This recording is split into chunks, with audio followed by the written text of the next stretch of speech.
remain there permanently to do God's work. And then there are singers because there is presence of God there. So the singers are always around, where we form what we call choir when I was in ECWA. And we are still doing it today to talk about the singers. And then we also have what we call gate keepers, those who keep the gate, who man the gate, where we formulated boys brigade when I was there in ECWA. So all this talking about the presence, what is in the temple. So you and so that is what the tithe is meant for. So it is for the Jew. It is the other 11 tribes. The 12 is the children of Levi, which are going to take the priestly office, and they are to take this from these other people. 11 is the one who will collect from these people. I'm not a Jew. Nobody today is a Jew. We are Gentiles here. Come on. You can't do that. That is thief. That is theft, rather. They will even ask question whether there is anything, whether probably if anybody knows something about you that he can bring against you that will stop you from being baptized. Yes, they will ask that question. God save you that you have you have an enemy.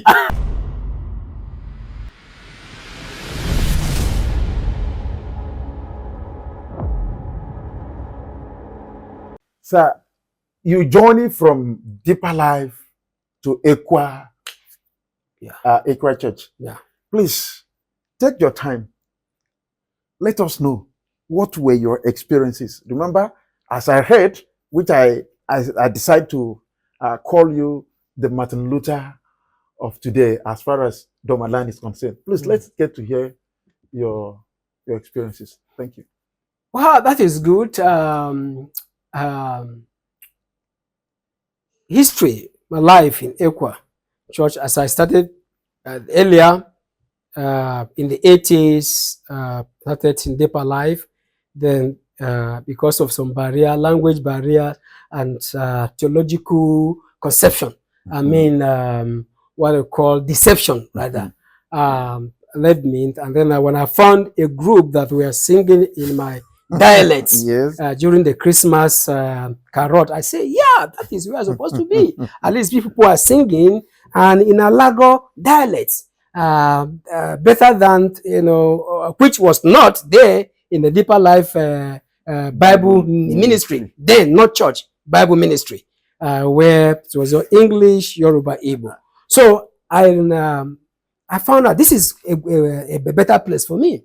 So 1980, we were there, we're in the boys brigades, and we started. So experience in ECWA, good, a lot of things we did, very, very nice, very, very nice. However, there were also erroneous doctrines, which even as at that time that what know much of the Bible, teachings as I know today, even as at that time, there were things that were, very simple for people to know that this is not true. And some of the things we saw happening, experiences, the practices there, a particular day will be given for women. They call it Women Day. From late 80s to 90s up to early 2000, I think those practices were there where women will be the one to officiate everything in the church. Yes, that particular day, every activity is handled by women. And we knew that no, the Bible talk about the leadership position should be in the hands of men in worship. So some of us begin to rise about. We begin to talk about tithe, that they made it a compulsory giving. We say, where in the Bible, we are talking about the Christianity, not the Judaism. The difference between the Old Testament and the New Testament. So we begin to raise questions. In fact, one of the interesting things about is that we're talking about the titles of reverend. Where do we see that in the Bible? So some of us started writing, started speaking against some of these things. Okay, sir, please, sorry to interrupt. Yeah. I want you to give us how you became a member in ECWA Church. Yes. And how you start progressing in Please, would like to have the detail so that we'll be able to. Man, it's a long history anyway, as I say. But as I told you, from deeper life, when I see people singing in Alago dialect, that motivated me to say, this is where I should be too, because my people are there. Yes. So that was then. And then joined both brigades in the 80s. We are there in the both brigades. And then the ECWA there began to enter the choir. Choir. I was in English and Hausa choir and Alago choir. And then in 1989, 89, we started ECWA Bishara 2 Doma. Started ECWA Bishara 2 Doma. And then we started from 1990s, we continue. So I was made the church secretary. You became church secretary. Right. And then what could be, whenever the pastor is not around, I step in as assistant pastor to preach. So you became the assistant pastor? Yes, so to say, but not ordained. Not ordained. Unordained. Yes, assistant pastor, whenever he's not around, will be the one to preach. So that's, that's what we are doing. So, and then I was also handling the baptismal class, teaching baptismal class. There's what we call baptismal class. Before somebody, if you give your life to Christ, then as we used to preach then. So before you are baptized, you are going to attend the baptismal class. So where I will teach people, teach you about what is the Holy Spirit, what is baptism, all those kind of things. And then you write tests on you pass. And then we now certify you that you've passed, you are qualified. Then the day is fixed.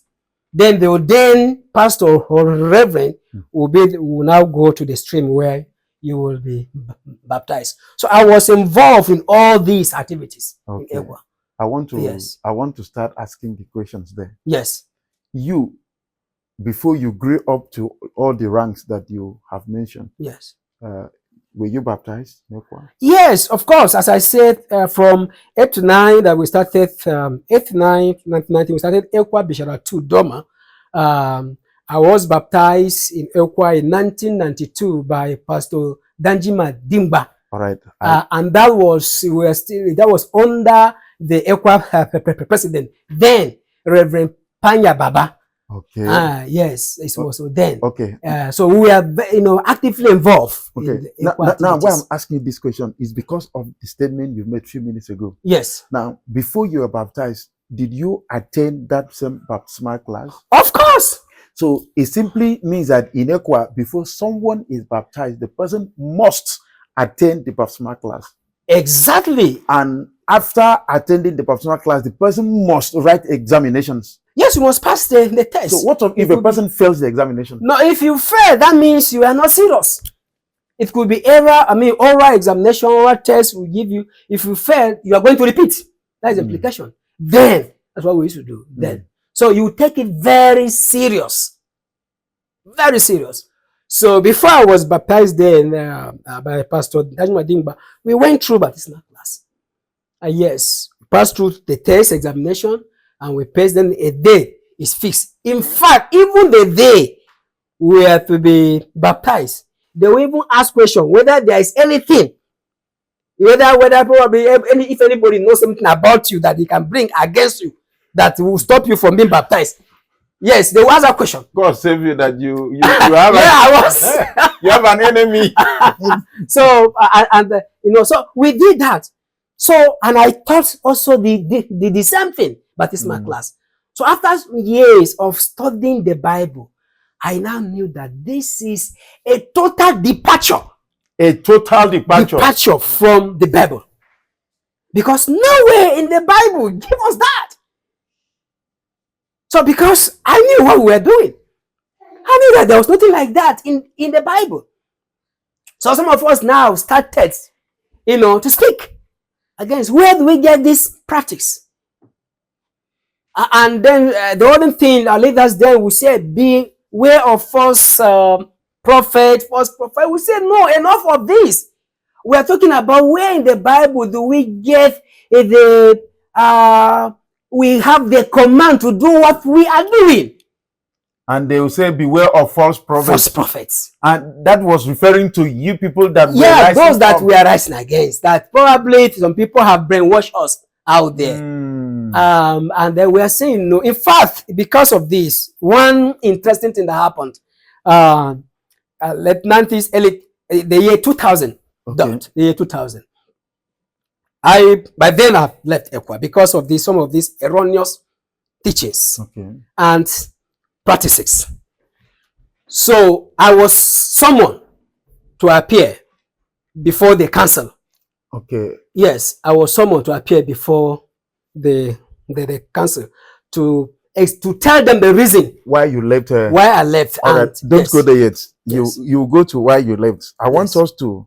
You have mentioned the aspect. Sorry to interrupt you. It's okay. It's okay. Now you have mentioned the issue of baptismal class. Yes. And which you have said you got to discover that it is a total departure. Yes. Now, apart from the issue of baptism, which other doctrine in ECWA did you see or did you practice, which you later got to understand that it was wrong? Now, there were so many. I'll just list some of them because before I was summoned to appear before the council, one of the issues we have been talking with my reverend then, and which I met him, was see, women living in the church where they have a day specifically designed for the women day in the church. The women are the one that will preach, will do everything in the church. We say no. I said no. Where do we see that in the Bible? We raise the issue of tithe. Because then in ECWA, when I was there, there are certain there is a certain percentage that will be sent to the headquarters. So it's a certain percentage from the local church, every local church. So are you saying that ECWA church also do what is called remittance? Of course, it's compulsory. And at times, because we don't meet up with our Sunday every Monday offering, so we use opportunity of tithe to clear all the debt. So, and as at that time, I was one of those that if I preach on tithe, even if you don't have money, you go and look for money, you must give. Yes. How? Amen. Come on. I'm going to tell you that you are robbing God. I will quote from that Malachi 3. And of course. I'll put it to you and I'll explain to you that if you do not bring tithe, you are robbing God. So, and I'm going to devise a way which I did them. Of course, I've asked God. Please tell us. Forgive me. Please tell us the way. Ask God forgive me. What? Before you expose the way, don't try this at home.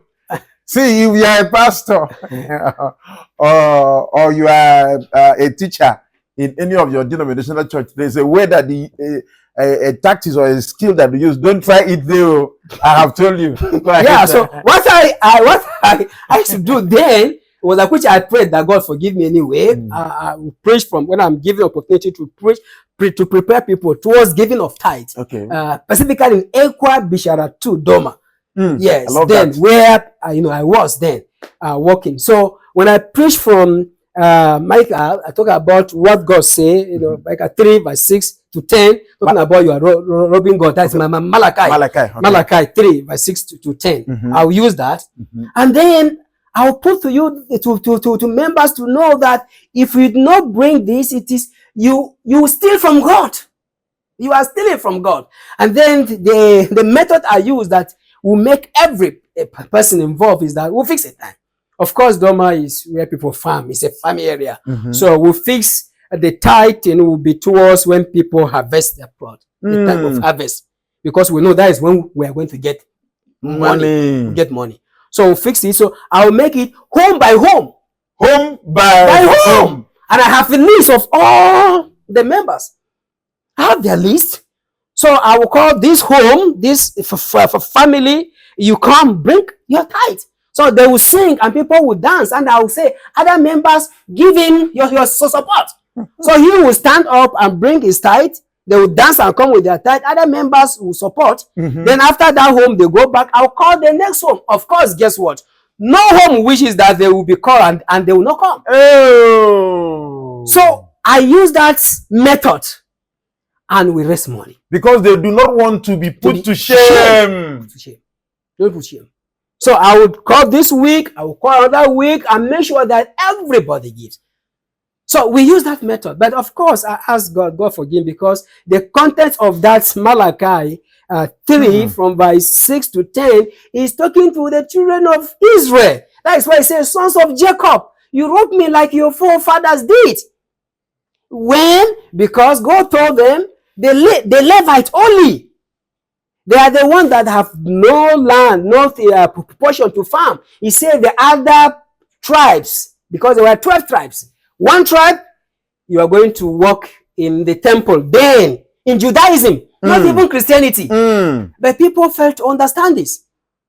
He said the other 11, you go, you farm, I have given you portion. So you farm, so you bring 1/10 of whatever you farm. And then tithe was not money. It was the farm produce. So they will bring to their brother, Levi, who do not have any land to farm. And then they will eat from them. And it's not only them, the widows and orphans. So by the time came that the children of Israel, the 11 tribes refused to bring. And therefore, the Levite left. And God was not happy with them. So God called them, go back. So that is what Malachi 3, the prophet Malachi, was making reference to. So, but today, I am not a Jew. But we are spiritual Israel now. No, that is a lie. That is what people use to deceive. And that was what I also deceived people then. There is difference between a Jew and a Christian. There is difference between Judaic practice and Christian practice. People need to know that. So their own form of giving was a compulsory giving. But the Christian giving is a voluntary giving. It's a cheerful giving according to what you have, not according to what you have. And it's not by compulsion, but tithe is by compulsion, based on the law. Hebrews chapter 7, verse 5. Hebrews 7 verse 5. 7 verse 5. Make it known that tithe is given based on the law. And it is the priest, those who come from the tribe of Levi, that are supposed to pick this tithe. Hebrews chapter 7 verse 5. And indeed, those who are of the sons of Levi, good, who receive the priesthood, have a commandment to receive tithe from the people according to the law. Good. That is, from their brethren. Thank you. Though they have come from the lions of Abraham. From their brethren. Abraham. Come on. Awesome. Levi. Awesome. So Levi are the one that's going to minister in that temple. Then temple, not even church. There's difference between temple. And he said, Judah, Gad, Ben, these other tribes, they are the one. They are brothers. So a Levi is the one who will collect from these people. I'm not a Jew. Nobody today is a Jew. We are Gentiles here. Come on. But you can't do that. That is thief. That is theft, rather. That is theft, which I say I've asked God to forgive me. Yes, because I was guilty of this. I did that when I was there in ECWA. I preached on that. But I knew that we don't have that right. But because we are looking for money, because we're going to remit something to the headquarters, to the DCC, to GCC, certain percentage must go. And because what we give every week, we'll not be able to. So when we fix this tithing date, where we rest for, and we'll clear all this. Is it? And we are thinking we are doing what God commanded us to do. You were doing it monthly. The tithe is paid monthly or weekly? No, then it's not every month. Okay. We, as I say, because we are from the farming area, we do it towards harvest period. It is not something monthly. But gradually, we also deduce, we did all kinds of things. And which people are still doing it today. We say, those who work, who are government workers, and that is your farm, so you should bring it monthly. So now today, people reduce what they call monthly, tithing. But what I'm saying is that tithing itself is not meant for Christians. Categorically. It's not for us. The command was not given to us.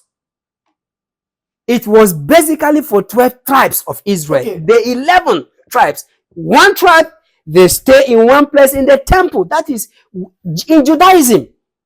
Sir. There's a physical building where God was giving them something physical to represent the church that will come. Mm-hmm. And he say it is a holy of holies inside. So the priest stays there, remain there permanently to do God's work, and then there are singers because there is presence of God there. So the singers are always around, where we form what we call choir when I was in ECWA, and we are still doing it today to talk about the singers. And then we also have what we call gate keepers, those who keep the gate, who man the gate, where we formulated boys brigade when I was there in ECWA. So all this talking about the presence, what is in the temple.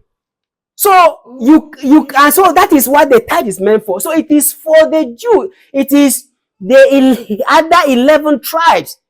The 12 is the children of Levi, which are going to take the priestly office, and they are to take this from these other people and use all these people. So the priests will eat from it, the singers will eat from it, the gatekeepers, the widows and the orphans, and the strangers will eat from it. So it was not what we see now today. People just bring it today with categorically that is not for Christians. Okay, sir. With what you have said, you are emphasizing categorically, affirmatively, yes, that tithing is not for Christians. But why is it that almost all the denominational churches are emphasizing on this tithe as if a person does not pay it, the person won't make it to heaven? The truth is this: people want to enrich themselves materially. Full stop. That is the truth. Sir. Religious leaders, the focus is materialism. They forgot the spiritual aspect. Heaven focus. That is not their focus. They want to make it. Everybody is like there is competition among the religious leaders who is going to be the richest, because it's all about money. Nothing more than that. Sir. It's material gospel. Come on, there is a particular pastor. His name is David Ibiome. Yeah. Of Salvation Ministry. Yes. He made a statement that why God drove Adam out of the Garden of Eden was not because Adam ate apple, but it was because he ate the tithe that God told him not to eat. That is serious. Will I call it? Even a babe in the faith knows that nowhere in that account of the creation of Adam and Eve in the book of Genesis that God gave them the law. But nothing like apple is mentioned. Come on. Okay. What is wrong with that kind of person? But then, listen, viewer, let's call a spade a spade. Bible thinks you must pronounce it the way God says it. God told Adam and Eve that you are allowed to eat all of these trees, but the tree in the Garden of Eden, you shall not eat. A tree. Who tells you that is an apple? Why is your mind thinking of apple? And you are talking, why not mango? Why not orange? Why not apple? Now will not tell us, but the Bible tells us what that tree is. It says the tree of the knowledge of good and evil. So you must learn to call a Bible thing by a Bible thing. Why would God mention apple? And then you say it's a tithe? Come on. Come on, tithe. That means that person has no, I don't know which planet does it come from. Okay. Because the truth is that we know tithe started way back later. We are talking about creation. As at that time that God, told Adam and Eve, there was nothing like Israelite. The 12 tribes of Israel has not been found even in the first place, because we got Israel from Jacob. So the 12 sons of Jacob called Israel. And that is where one of them, the tribe of Levi, was asked to man the temple. And because that is where they're going to work, other 11 tribes were given portion of land to work and bring 1/10. That was where they have the history of tithe in Judaism. Okay, sir. And but somebody to come from whichever planet and say that tree that God commanded Adam not to eat was tithe. Come on. Okay, beloved viewer, please watch this video where a man of God, supposedly man of God, a pastor, said that the tree that God commanded Adam not to eat was the tithe. Please take a look at this. The sin that Adam did, what was the sin he committed? That God will get so angry as Adam, you mean you committed this sin? Get out here. Because you need to ask questions. What is it that Adam touched? If it was apple, then you and I should not eat apple again. Adam touched the tithe. Was the only thing God told him not to touch. He said, this one is yours, but this is mine. Now let me say this to you to humble you. If you don't want to prosper, then you're not ready for heaven. Because he said the streets of heaven, don't be holier than God. So every time you touch your tithe, you are living in dishonesty. You are tampering with that which God has told you not to touch. It's quite unfortunate. Sir. No, if I am really, if I use the word surprise, that somebody would say that kind of thing, I don't know. Surprise is understatement. I don't know what to use, but I marvel. And to be honest, it means that people are actually, in deep lack of understanding of the Bible. But these are the people that are leading the masses. That is why it is a serious issue. Jesus said, if a blind lead the blind, both of them will fall into a pit. And God forbid, that is what seems to be happening in the whole world now. We have so-called religious leaders, call themselves leaders, who know nothing from the Bible. And then they come there to say all kinds of things. And people who do not know the Bible will believe, yes. Come on, think about it. Every Bible thing, you must go to the Bible. When did this start? What is the history behind this practice? Okay. For what purpose? Okay. So, for somebody to say tithe was what God taught Adam and Eve not to eat, and they touch it, that is error. It is not just an error. The Bible, Prophet Hosea say, my people perish for lack of knowledge. And this is what is happening. It is sad, but it's a call for every person. You have Bible in your home, always pick it and search it. Okay, beloved viewer, before we continue, I am deeply touched. You saw at a point, I had mixed feeling, both laughing and crying weeping at the same time. Is it really true that according to the Bible, tithing is not for Christians? Is it really true that Christians are not to pay tithe, but to give freely as they are being blessed? Please, we'd like to hear from you in the comment section. Let's talk. Let's hear from you. If you said yes, if you said no, please, let's hear your comment in the comment section. Now, sir, yes. Apart from the baptismal class and the issue of tithing, the issue of women leading, which other thing did you experience in the ECWA that made you to leave? Please, which other? In fact, I was about to give you what happened that, and then when I was called to appear before the council in the year 2000, I raised just about 10 issues. The practices, the belief and practices that not Bible based. Okay.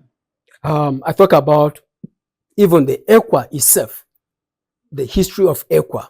I say if ECWA, we call it Evangelical Church of West Africa. Then it is called Evangelical Church of West Africa. When I was still there, I say if truly is a Church of West Africa, based on our history, that the three SIM men.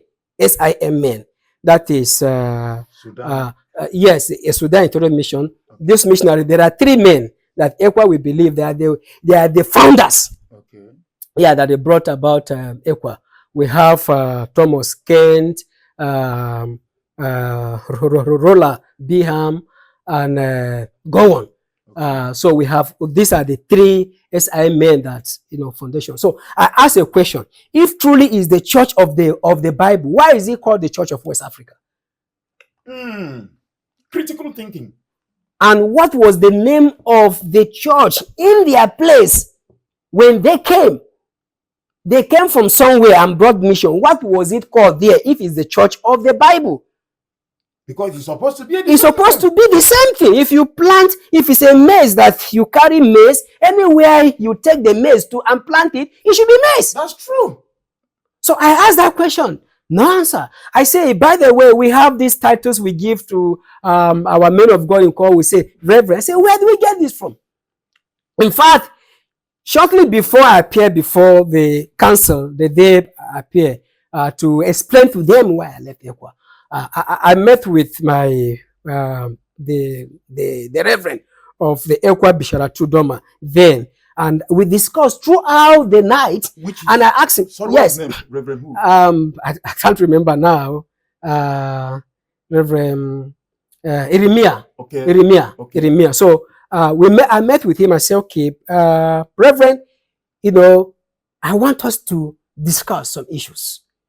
Some of the issues we raised, issue of tithe, we looked through it, he has not answered, we look issue, and then I said, okay, this title, you call yourself Reverend, or you are ordained as Reverend. I said you went to the Bible school, theological school, and you were ordained as Reverend. What is the meaning of this Reverend in the first place? And where did you get it? Who was the first ordained Reverend in the Bible? Where do you get it from? He started shivering. He went through, I said, just tell me, even what is the meaning of Reverend? He went through his books, notebooks. He checked, he could not see it. He don't even know where it is in the Bible because he has no answer. He checked his notebooks. He went and checked around with it. I'm telling you what happened to us that night. His wife came and said, Ima, what is happening again? Now today you are asking all this question. I said, yes, we need to know. We've been doing, you don't just accept something and you don't even check where in the Bible. So the husband checked. He went and brought Oxford Advanced Learner Dictionary. He checked the meaning of Reverend because he has no answer. And even in the Oxford Advanced Learner Dictionary, then that night, it was describe an old man of good character, of repeatable character. And I said, look at that, the term used. Blameless. Are you blameless? You are not. And then I said, but where did you get the title from? In the Bible, where?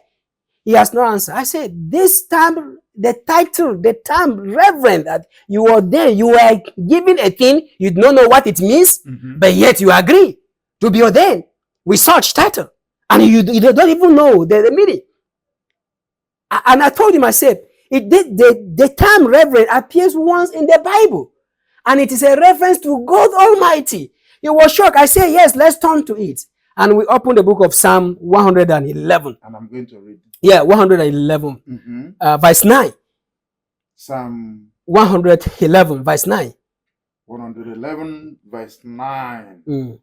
Beloved viewer, I hope you are following what my guest is saying. Psalm 111, verse 9 says, He sent redemption unto his people. He hath commanded his covenant forever.